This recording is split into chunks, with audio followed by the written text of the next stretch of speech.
Good afternoon, everyone. I don't know if anyone's on the West Coast, but good morning to others. It's a real honor for me to be here with you all on this occasion.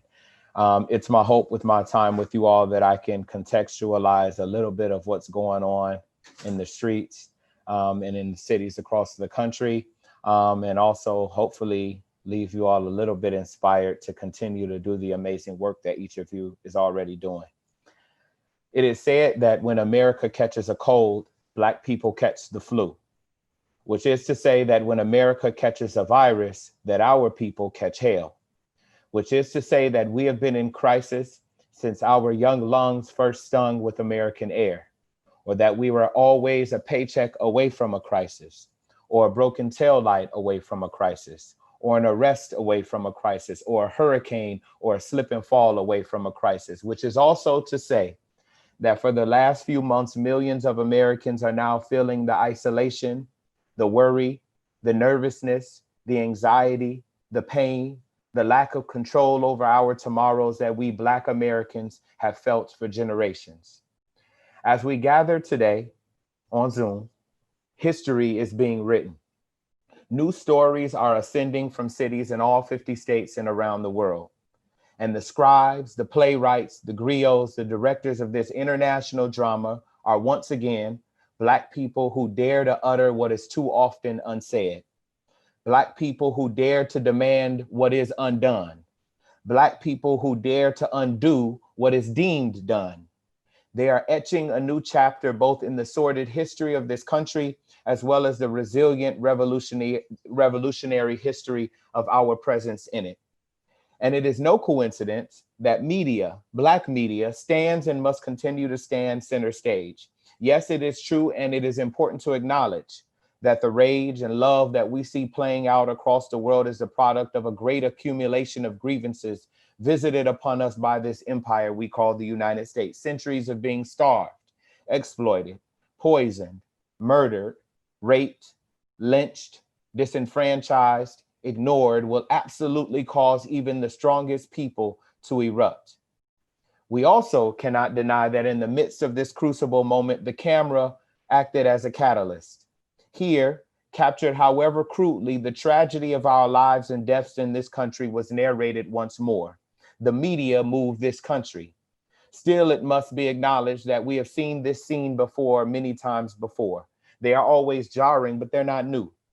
We may be able to capture them more clearly or report them more quickly or even share them more widely, but we battle against an old enemy today. Now, if one were to look up the definition of the word brutal, one would find the following interpretation: direct and lacking any attempt to disguise unpleasantness. With that in mind, let me offer to you all this afternoon that when it comes to our people, when it comes to Black people in the United States, storytellers might be wise to cease from using the term police brutality. Because for us, all policing is and always has been brutal. The police stop us brutally. They question us brutally. They answer us brutally. They serve and protect us brutally. They handle us brutally. They help us brutally. They detain us brutally. The history of what we now call policing has its roots in the monitoring, regulation, and restriction of the movements of Black people once called slaves. Once freed, police forces continued with their purpose, arresting thousands of mostly Black men for standing in groups, for being homeless, for having a home, for being jobless, for having a job. Those Black people lucky enough to avoid the jail cell still lived at the mercy of the almighty lynch mob or the cowards of the Klan. Today is no different. According to the nation's Ellie Mistel, Black people are 20% more likely to be pulled over while driving. Black people are more likely to be prosecuted for drug possession or use. Black people are also more likely to be stopped for walking down the damn street. Today, end quote. Today, in the context of global pandemics and economic terrorism, it is most fitting to state here today that while Corona may be the global virus, the true crisis is a racist, misogynist, money-hungry, hateful economic theory called capitalism, and with it, the long, brutal arm of the law. Here, Black media must continue to unmask. Here, our narratives must attack the notion that the police exist to protect and serve anything but property and whiteness. Here, our storytellers must continue to declare that the essential nature of police today, yesterday, and tomorrow is to respond to Blackness with the badge, the baton, and the bullet. This is why people are demanding both to defund the police and to refund the people, because we can't keep looking for justice and safety where it was never intended to be found. Because when you have a hammer, everything looks like a nail, because safety is food, safety is schools, safety is land, safety is healthcare, safety is jobs, safety is not and never has been the police. Black media must be unequivocal here. To be lukewarm, to feed into the trope that strange fruits hang from southern trees because of a few bad apples is ahistorical. And we need you to be brave, because it is our duty. We stand on the legacy of Ida B. Wells and Samuel Cornish, W.E. Du Bois and Sojourner Truth, Frederick Douglass, John Brown Russwurm, Peggy Peterman, and millions more remembered and forgotten who declared truth in the dark, who scribbled a most bittersweet prescription to America's great case of amnesia. You are the seers. Every time blindness affects the eyes of this country, you bring sight to our lives, to our deaths, to our lineage. So we were, as a people, we were continuously and once dismembered, stolen and dismembered from Africa, trafficked across the ocean and dismembered, pieces of us strewn about in Haiti and in Brazil and in the colonies of the Americas. And you, each of you are the rememberers. Every time this country seeks to forget, you are the memory of us, of our passage, of our pain, of our progress. You, each and every one of you are the rememberers. Every time you declare the humanity of our ancestors, the presence of our people, and the dignity of our descendants, you remember the dismembered parts of our people. Your films are more than mere entertainment. They are tomes to a tombless people, ushering us into immortality. You must make clear what our enemies want to obscure, that the price paid for prosperity in this country is in Black and indigenous blood and the construction of the white race. Your images reframe our imagination. You animate a world stifled by Black and white. You hew a future where we exist, where we win, where we build on the ruins. I hope it isn't appropriate to assume that each of you considers yourself an artist.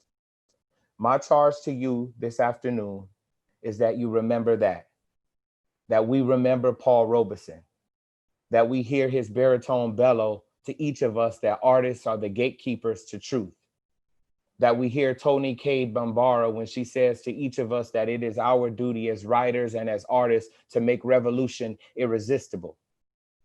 If you will, as I come to a close, imagine with me that we're not on Zoom, that we're not in the year 2020, that we go back in time and that each one of us exists as a slave in some brutal Southern state. Imagine that everything that you have learned about your existence up until this point is that you began and will end your life in chains until you heard an artist sing a song that recalled a freedom unknown, until you heard an artist beat a drum that stilled your resolve toward a life unchained. Imagine with me that in the dead of night, you prepared to run and you were lost in the wilderness. The dogs were on your heels and you didn't know where to go. You didn't know what was north, what was south, but you remembered a song sung by an artist. Recall that song, recall the words saying, "Wade in the water. Wade in the water, children," and remember what that artist song did. Remember how it provided coordinates and it got oh so dark while you were running away from the South. You were running away from those chains. You didn't know where to go, but you remembered an artist had woven the directions into a quilt. And remember that during one of your Sunday meetings, somebody had brought the abolitionist words of Sojourner Truth and Frederick Douglass and the stories of Harriet Tubman. And remember that an artist brought to you a new media that animated your direction. And even in the dead of night with dogs on your heels, it was the artist that gave you, in the words of their song, in the threads of their quilt, the directions that would take each and every one of us to freedom. That is what our art does. Our art, our work, Our stories are a North Star in the dead of night. Their empire is crumbling. We need you to tell the story. Millions are wondering why we can't get crumbs while trillions fall like manna from heaven on the heads of the wealthy. Tell the story. There are millions of ours being trafficked across this world, being raped and left for dead. We need you to tell the story. The old ways are dying and new ways are being born. We need you to continue to tell the story. In the midst of a crisis, there springs opportunity. And if you look to any American city right now, you can see people ready to battle for it. We need you to continue to tell the story.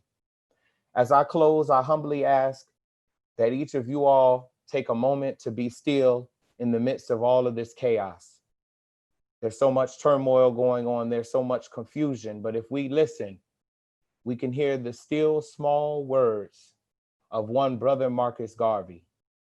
Look for me in the whirlwind or the storm. Look for me all around you. For with God's grace, I shall come and bring with me countless millions of Black slaves who have died in America and the West Indies and the millions in Africa to aid you in the fight for liberty, freedom, and life. Up, you mighty race, accomplish what you will. Up, you mighty race, accomplish what you will. We have a beautiful history, and the one that we will create in the future will astonish the world. Thank you.